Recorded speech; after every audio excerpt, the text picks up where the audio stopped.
क्या उत्तर प्रदेश की राजनीति में दलित नेतृत्व का नया चेहरा उभर चुका है? क्या 2027 के चुनावों से पहले एक नया खिलाड़ी सियासी समीकरण बदलने की तैयारी से है?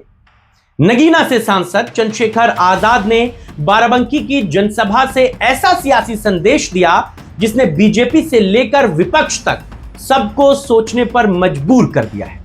बीजेपी पर सीधा हमला किया, कांग्रेस पर तंज किया और समाजवादी पार्टी के लिए नरम लहजा रखा।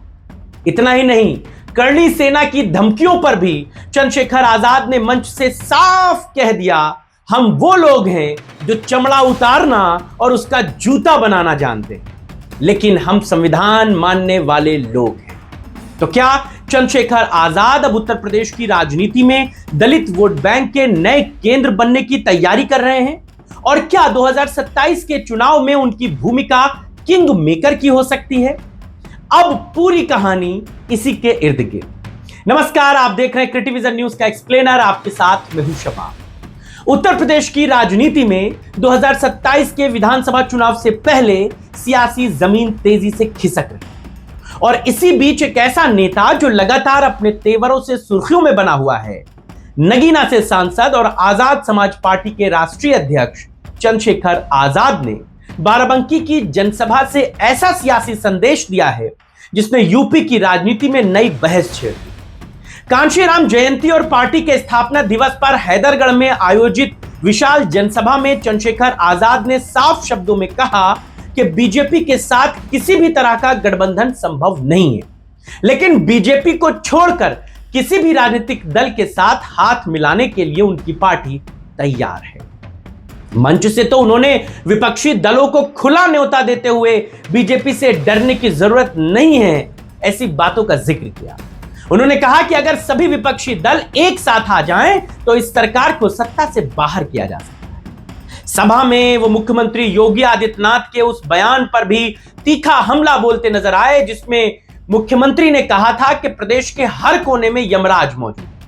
चंद्रशेखर ने पलटवार करते हुए कहा कि आज हालात ऐसे हैं कि बीजेपी से जुड़े अपराधी यमराज को भी छुट्टी पर भेज दे रहे हैं। लेकिन इस पूरे भाषण का सबसे विवादित और तीखा हिस्सा तब सामने आया जब उन्होंने करणी सेना की धमकी का जवाब दिया। चंद्रशेखर आजाद ने सख्त लहजे में कहा कि वो संघर्ष की जमीन से आए हुए लोग हैं और धमकियों से डरने वाले हैं। उन्होंने कहा कि हम वो लोग हैं जो चमड़ा उतारना जानते हैं और उसका जूता बनाना भी जानते हैं, लेकिन हम संविधान को मानने वाले लोग हैं, इसीलिए शालीनता से रहते हैं। क्या कहा है चंद्रशेखर ने, इस बयान को आपको जरूर सुनना चाहिए। जिस तरह का घटनाक्रम आपने यहाँ देखा कि रोज सरेआम गुंडागर्दी घुसने नहीं देंगे, मैं चलने की चक्कर बैठ जाया और भीम आदमी का आजाद समाज पार्टी का झंडा डंडा दोनों इतने मजबूत है। और मैं बता देना चाहता हूँ कि हम चमड़ा उतारना भी जानते हैं, उसका जूता बनाना भी जानते हैं और समय आने पर सर पे पटक्के मारना भी जानते हैं।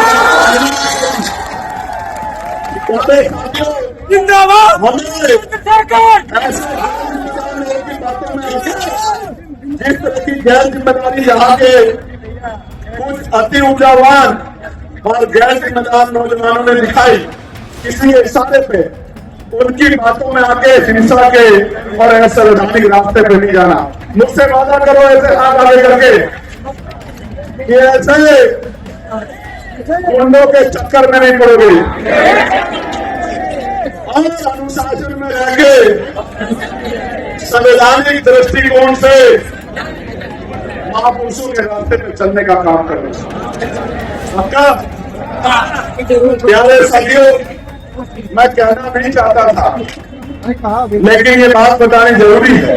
हालांकि मैं इन सब चीजों से डरता नहीं, लेकिन प्रशासन को भी पता हो। उनका यह बयान सीधे तौर पर उन धमकियों का जवाब माना जा रहा है जो हाल के दिनों में करणी सेना की ओर से उन्हें दी गई। सभा में उन्होंने बहुजन आंदोलन के महानायक कांशीराम को याद करते हुए कहा कि सपना केवल आंदोलन भर उनका नहीं था, बल्कि बहुजन समाज को सत्ता तक पहुंचाना था। चंद्रशेखर आजाद ने अपनी नगीना लोकसभा सीट की जीत का जिक्र करते हुए कहा कि यह जीत दलित और पिछड़े समाज की जागृति का प्रतीक है और आने वाले समय में उनकी पार्टी उत्तर प्रदेश की राजनीति में किंग मेकर बनेगी। लेकिन इस पूरी कहानी में एक दिलचस्प मोड़ भी आया। हाल ही के दिनों में लखनऊ में आयोजित एक कार्यक्रम के दौरान कांग्रेस नेता राहुल गांधी ने कांशीराम को भारत रत्न देने की मांग की, लेकिन चंद्रशेखर आजाद ने इस पर बड़ा तीखा तंज किया। चंद्रशेखर बोले कि एक लड़का लखनऊ में आकर कांशीराम साहब को भारत रत्न देने की मांग करता है। उनका यह बयान कांग्रेस पर सीधा कटाक्ष था। क्या कह गए चंद्रशेखर, सुनिए जरा। एक पार्टी का नेता लखनऊ में आके बोले कि अगर मेरे नाना जी जिंदा होते तो काशीराम साहब हमारी पार्टी से मुख्यमंत्री होते। मैं आपको कहना चाहता हूं, मैं गारंटी दे सकता है एफिडेविट के साथ कि उन्होंने माननीय काशीराम साहब को का नाम जाना, काशीराम साहब का किरदार नहीं जाना। जिस महापुरुष ने राष्ट्रपति के पद को ठोकर मार दी थी, वो आपकी पार्टी से मुख्यमंत्री बनने के लिए तैयार होते। कैसी गलतफहमी में आप लोग थे? वो तो ऐसी शख्सियत थी कि ये कहते थे कि मेरा निशाना दिल्ली की तरफ है, मुझे दिल्ली में प्रधानमंत्री बनाना है, जिसके वजह से मैं बहुजन समाज के लोगों का उत्थान कर पाऊं, सामाजिक परिवर्तन, आर्थिक मुक्ति के आंदोलन को कामयाब कर पाऊं, अपने गरीब समाज के आंसू पोंछ पाऊं और अपने गरीब समाज को मुख्य धारा में ला पाऊं। अब सवाल यही है कि आखिर चंद्रशेखर आजाद की सियासी रणनीति क्या है?